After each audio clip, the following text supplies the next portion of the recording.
Even if you didn't have a chance to tell your full story and you were struggling with what to say or didn't have enough time to say it, don't worry, we have many more processes to take you deeper and deeper into your story.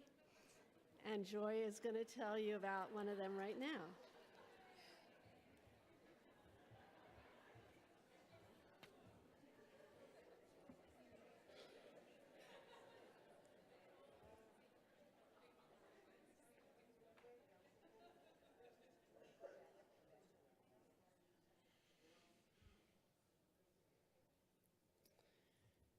So we're going to move into an activity now that may help us find the words that we want to use as we start to, can I still use the word curate?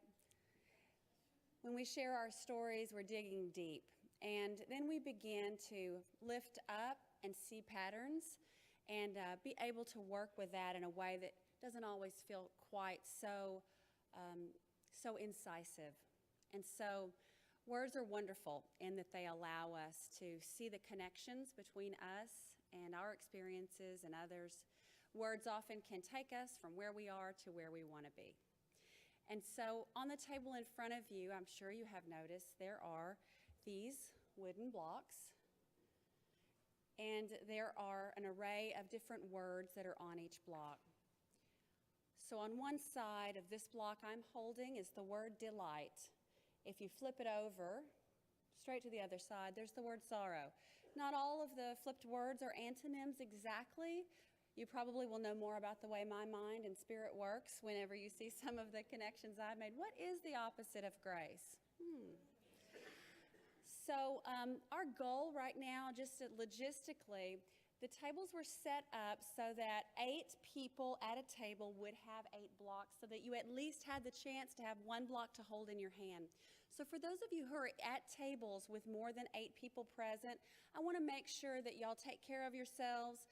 Go ahead and get up and take a block or two, poach a couple blocks from the people near you who have an abundance. So just make that happen and we can move on.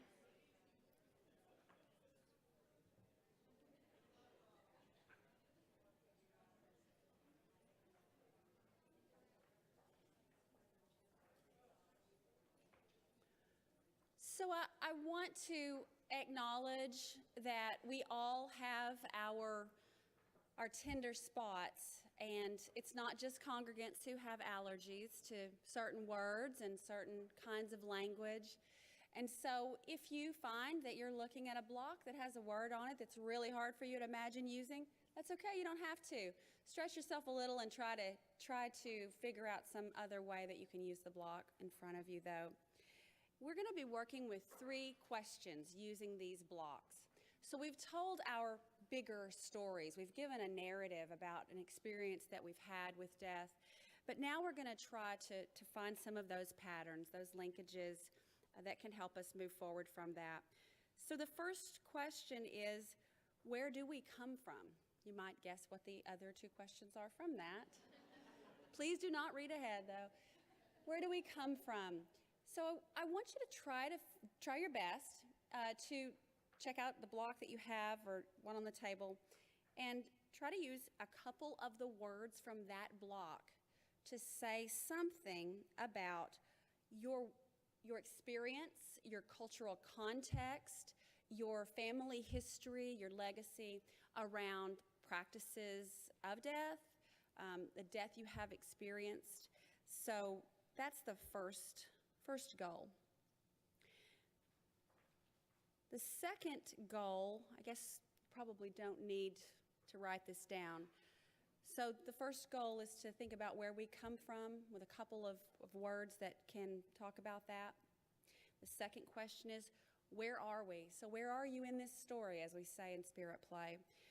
We're going to talk then about our hopes and anxieties, our fears as we consider death, either in our families, in our communities, even our own.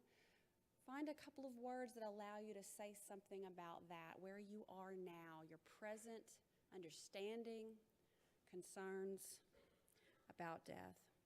And finally, switching the blocks is probably a good idea as we go through these questions. Finally, we ask, where are we going? So what words would you like to reach for?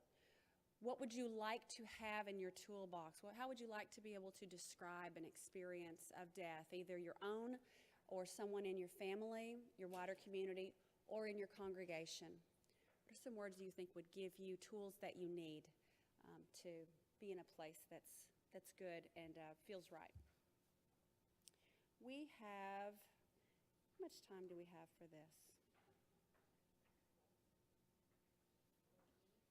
About 30 minutes, right? So we'll let you know when we're sort of wrapping up. I think, too, perhaps we'll let you know when we're transitioning. Yeah. Thanks for asking that question. This is a great way to share. If you're at a table that has 8 or more, you may want to split a little bit just for noise, but you've already experienced what it's like to share together, so you'll know if you need to do that. You're welcome to share. You may want to take some time first to really think about where you are, and you may want to use your journals. If you don't want to share it all and you want to use your journals for this experience, you can.